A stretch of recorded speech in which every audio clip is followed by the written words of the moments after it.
Ny mofinaina isan'andro atolotry ny mpitandrina rakotina valina maoly.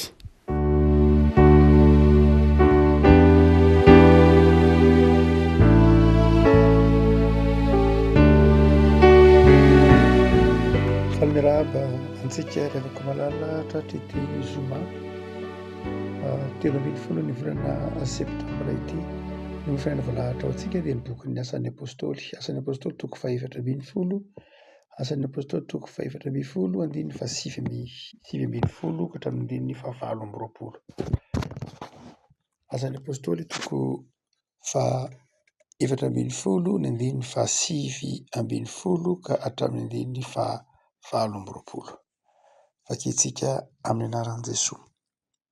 Ary nisy jiosy tonga avy tany Antiokia sy Ikoniona izay nitaonany vahoaka ka nitora-bato an'i Paoly. Dia nitarika azy eo ivelan'ny tanàna satria nataony fa efa maty izy. Fa noho nanodidina azy ny mpianatra dia nitsangana izy ka lasa niakatra tao an-tanàna. Ary noho niampita dia niala teo izy Barnabasy ka nakany Derbe. Ary rehefa nitory ny filazantsara tamin'ny izany tanàna izany izy ka nahazo mpianatra maro dia niverina nakany Listra sy Ikoniona ary Antiokia indray izy.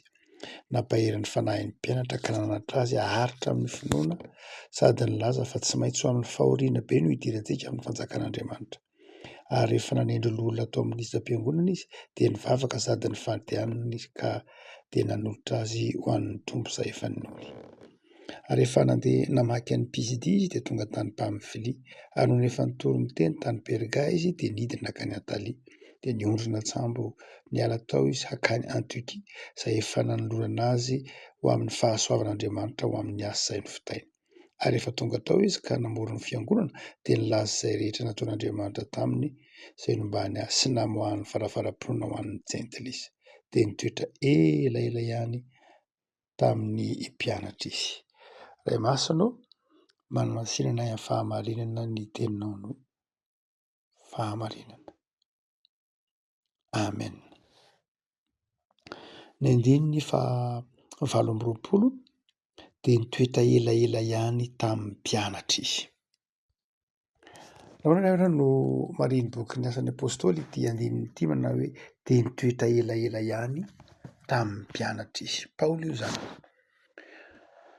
Paoly dia olona nanana izay fahafenony teo amin'ny fiainana raha izay azo ilazana azy. Zanak'olona ambony, citoyen romanina, nahita fianarana ary mpampianatra rahatsorina dia tahaka ny hoe mpianatra amin'ny oniversite ny volavolaina tamina civilisation grika. Olona nanana izay naizy azy rahatsoriny Paoly. Ary fantatsika tsara mihitsy ny tenenana manao hoe nanana ny zavatra rehetra izay ilainy teo amin'ny fiainany Paoly. Saingy ny antson'Andriamanitra dia nanova an'i Paoly. Nanova an'i Paoly ny antson'Andriamanitra. Samy hafa mantsy ny fandrefesan'ny olona ny antsoina hoe tafita. Raha izay no azo ilazana azy raha mbola ao amin'ny tompo izy. Raha mbola tsy ao amin'ny tompo izy sy rehefa ao amin'ny tompo izy. Paoly talohan'ny nony an'i Jesosy Kristy tompo sy mpamonjy dia hafa ny mari-drefy nandrefesany antsoina hoe fahombiazana. Ary iny mari-drefy nandrefesany fahombiazana iny dia nentiny koa nandrefy ny antsoina hoe mahomby ny fiainan'ny hafa. Paoly dia tsy hoe nanenjika vavahana kristianina fotsiny fa sarotim-boninahitra. Ary tsy vitany hoe sarotim-boninahitra fa tia mirehare, mahavita sa mihitsy aza mandratsakaina noho ny ataontsika hoe ego. Paoly dia nanana ego be izay tsy hitanavanavana antsika eo amin'ny ny antony nanatitra maso nitoraham-bato an'i Stefana, nanenjika vavahana kristianina, ambony be ny ataontsika hoe ego amin'ny Paoly raha mbola tsy tao amin'ny tompo izy. Tsy kisenasena ny tenenan'i Paoly manao hoe ataoko taimboraka ny zavatra rehetra. Ataoko taimboraka, ataoko tsinitsinina zany zavatra rehetra mihoatra raha oharina amin'ny fahalalana an'i Kristy. Fa rehefa nandray an'i Jesosy kosa Paoly, rehefa nino an'i Jesosy tompo Kosy Paoly ho mpamonjy de zao niova ny mari-drefin'ny Paoly ny amin'ny antsoina hoe fiainana. Tsy hoe lasa olon'ny fanetretena, lasa olon'ny finoana ihany izy, fa niova mihitsy na ny fomba fiainany, na ny fifandraisany am-piarabelin'ara, na dia ny fijeriny manodidina azy ary. Olona mpanambany olona Paoly, sanatria zany olona mpanambany olona Paoly, tsisy heviny am' Paoly mihitsy zany haja mamboninahitry ny olona zany raha rehefa ivano izy tamin'ny fotoan'andro nentiny ampatorana ny jiosy avy any Damaskosy de hoentiny any Jerosalema ho tsaraina, na hoentiny any toeran-kafa ho tsaraina, nahazo taratasy manokana mihitsy, nirehirehebe Paoly ary tsy miraharaha ny olona rehefa tsy tao mitombo izy, fa rehefa nandray ny tombo kosa izy de niova ary hoy ny andininy eto manao hoe de nitoetra elaela ihany tamin'ny mpianatra izy. Inona ny dikan'izany? Farafahakeliny ny zavatra telo. Rehefa mandray amin'ny tompo isika de voalohany indrindra de zao, vitantsika miaraka amin'ny olona rehetra na de olo tsotra ary izy. Raha miteny hoe mpianatra eto de milaza lay olona nanaraka an' Jesoa, reo mpianatra ro nino an' Jesoa. Paoly zay ataontsika hoe nanana zay heveriny ho fahamboniana de zao io izy fa lasa niaraka tamin'ny mpianatra. Mpianatra eo tsy olona ambony ara-pahalalana, tsy olona ambony raha mifarim-piainana fa tsotra. Fa lasa tiany Paoly, tamany Paoly niaraka tamin'ny mpianatra. Ny olona rehefa mandray an' Jesoa de zao lasa ataony ho zava-dehibe ny olona noho ny materiela, noho ny zavatra. Satria rehefa mahita isika olona manao tafika masina indraindray de zao indraindray tsy de tia mifangaro loatra amin'ny toerana nanaovana tafika masina manao tafika masina fa zao vingitina daholo na akodoro, vingitina daholo na farafara moa tsy de hita loatra fa le farafara ataontsika hoe miforotra reny, vingitina daholo na fatana, vingitina daholo na lasa toy ny hoe ny adresy fotsiny miova. Fa dia ny fiainana taty an-tokantrano ihany no fiainana ny ampanaovana tafika masina. Zay tsy zay loatra, tsy hoe ratsy zany, fa rehefa manao tafika masina ianao de zao tokony ho miaina ny fiainan'lay olona. Jesoa nanao tafika masina taty ambonin'ny tany, marina fa tsy tafika masina io nataony zao tena famonjena mihitsy, fa raha tonga taty ambonin'ny tany izy de zao miaina ny fiainantsika izy. Tsy hoe mitaky zavatra zay zay tsy nisy izy zao, zay niainan'ny olona niainany. Ary io mahatonga ny teny manao hoe ny zanak'olona ange tsy nanana zay ipetrahany lohany akory, satria zay ny olombelona, tsy nanana zay ipetrahany lohany, tsy nanana repos. De tahaka zany koa ny mpino afaka malala. Indraindray ataontsika hoe marina fe manao tafika masina de mafy be le izy de Paoly ange miteny manao hoe tsy maintsy amin'ny fahoriana ange no idirantsika amin'ny fanjakan'Andriamanitra. De miafy kely herinandro, 3 andro, 5 andro ve ianao amin'ny antsoina hoe tafika masina de zao tsy vita zany. Maninona raha miaina ny fiainan'ny olona ka le izy nge mafy be, tsy vita le parasy, tsy vita le tsy afaka malala. Meteza hiara-miaina am'le olona anaovanao tafika masina. Asehoy fa vitanao ny miaina ny fiainany. Ka tsy vita mihitsy ange le izy pasteur, mafy be le izy. Rehefa tena hiainanao le izy de zao izay mahatonga ny filazantsara tafita. Ry David Jones raha tonga teto Madagasikara, ny toron'ny filazantsara de zao tsy hoe nivingitiny tany avokoa akory ny zavatra zay ilainy fa tena niainany. Ary nampahomby ny fitoviana filazantsara amin'ny missionnera, tena niainany ny fiainan'ny olona. Ary rehefa hiainanao ny fiainan'ny olona dia mifankahazo-po ary ny filazantsara dia mora mampita azy rehefa hiainanao ny fiainan'ny olona.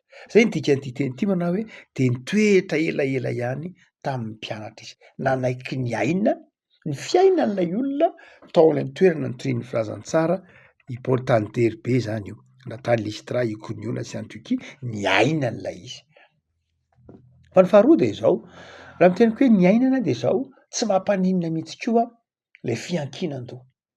Lay olona zay nanana zay nirehany, le olona zatra niankinana, io Paoly fa zao lasa nivelona ny toetra tao am'reo mpianatra reo. Tsy hoe niainany olona ihany izy fa nanaiky izy ho velomin'ireo, nanaiky izy ho karakarain'ireo, nanaiky izy hifamatim-piainana am'reo.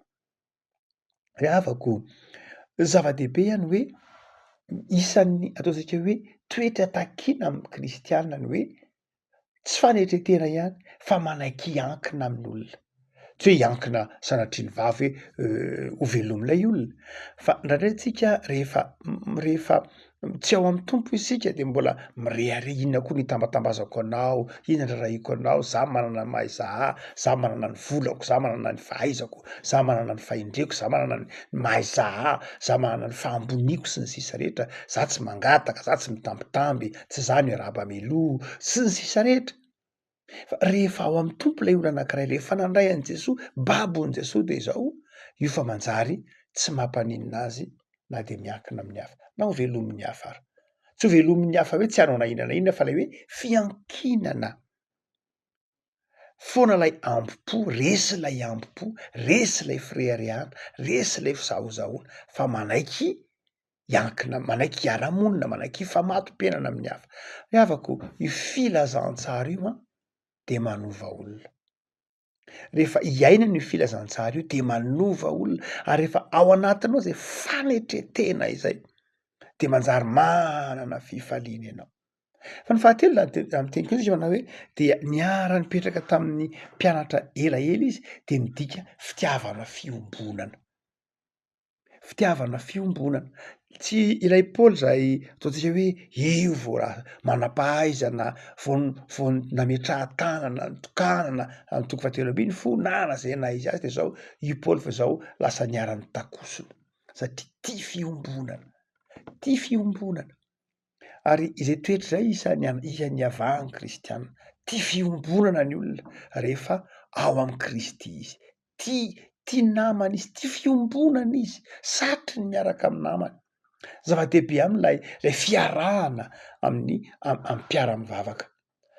Ravako malala famerimberentsika eto manao hoe Jesoa angerana norona fiangonana de tsy lay rafitra aloha ny voalohany. Tsy hoe tsy ilaina ny rafitra fa ilaina ny rafitra. Raha nanorona ny fiangonana izy, tsy fiangonana rafitra aloha ny voalohany namaika an' Jesoa fa lay fiangonana fiombonana, lay koinonia, lay communauté. Naoriny Jesosy de zao lay fiangonana anjary ho communauté. Tsy lay fiangonana manjary structure na rafitra loatra aloha na institution.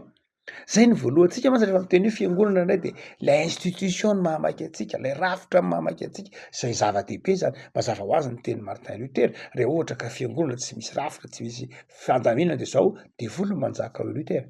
Ekena zany. Saingy zao ndraindray lasa adinontsika le hoe ny fiangonana nge ka communauté. Rehefa hoe communauté de zao lay olona mahay mifandefitra, le olona mahay mifamela, le olona mahay mifanitsy, le olona mahay mifampitaiza, le olona mahay mifamelona, le olona mahay mifanondrotra, zay le hoe communauté.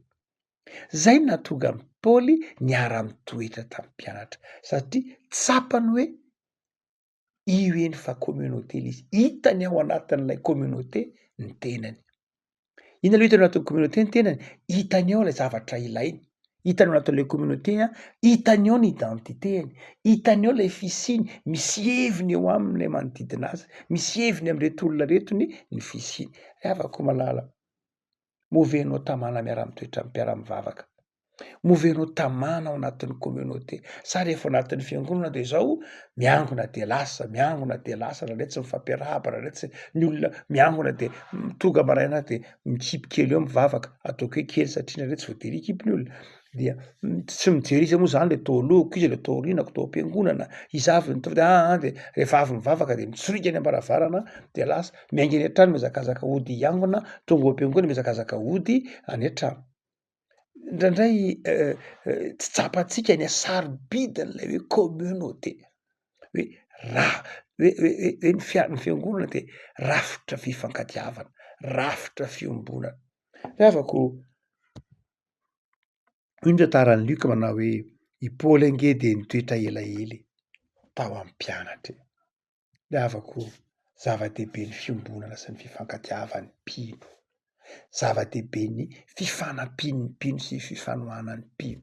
Tao angataham-pamelana amin'ny tompontsika raha ohatra ka ndraindray ny tenantsika manjary vato misakana ka ndraindray antsika tsy tamana satria ny ego antsika, ny fireharehantsika, sarotom-boninahitra isika, sarotiny amin'ny ndraindray tsy manana fanetretena atsika ndraindray ary tsika tsy tamana akory na de ny adiny ray adiny roa anatin'ny fiangonana tena indray tsy tamana akory sika tsy tamantsika fa tsy hoe indraindray le communauté ny ratsy fa tsy tamantsika satria indraindray tsy folaky ny tenin'Andriamanitra tsy folaky ny fanetretenany Kristy ary de indraindray rehefa mijery ny hafa ty any fahalemeny hafa foana ny hita ny tsy mety eo amin'ny hafa foana no hita ny ratsy foana no hita satria tsy folaky ny fanetretenany Kristy le afaka malara de hianatra amin'ny Paoly isika manana zay maha isika atsika manana zay reharehantsika manana zay ivelitsika ho maha isika atsika saingy zao ataovy taimboraka reny mety iza ho tamana hiaraka amin'ny namanao amin'ny fiangonana manetretena ambany tana maherin'Andriamanitra fa ny manetretena no asandratry ny tompo ivavaka sika tompo misaotra anao zahay noho ny amin'ny soratra masina zay mampianatra anay hanetretena mampianatra anay ho tia namana mampianatra anay ho tia ny mpiara-mivavaka aminay mampianatra anay hanafoana tena ary hanao ny namanay ho zava-dehibe mamelana tompo raha indraindray tratry ny avinavim-panahy zahay raha indray tratry ny fireharehany zahay raha indray menjera ao anatin'ny fizahozahoana koa aza raha indray tia mitokatokana tsy mety handray ny hafa raha indray mihevitra ny tenanay ho tsara indray ara mihevitra ny namanay ho ratsy no zahay mamelana tompo fa ampianary zay hianatra mandrakariva aminao olo ny fanetretena olo ny fifaliana hisokatra amin'ny hafa ay anararoatra ny fotoan'izay omenao tompo mivavaka azy zahay am'izao herinandro madiva hifarany zao ary tsy hety anatiny mandrakariva ny fifalian'ny mpanomponao ny fifalian'ny fanetretena ny fifalian'ny fiainana miaraka aminao Jesosy de taio ny tontolo andronay anio Jesosy atao feno fombiazana atao feno fifaliana ary ataovy mahavokatra ny asan'ny tanàna jereo re manana olana Jesosy jereo re manana ady am-panahy ampahirezo jereo re manana zay manery azy ianao Andriamanitra eo ankilan'izy ireny manamanjo ampahirezo ny mpianatra be fahazava-tsaina jereo ny tokantram-panaraka zao mofonain'izao Jesosy anjako amin'ny tokantrano tsirairay ny fiadananao ny fifaliana ary zay mahasambatra nisy tokantrano any na zay tsy voataky ny vavan'izy ireny ara omeo azy misaotra Jesosy amen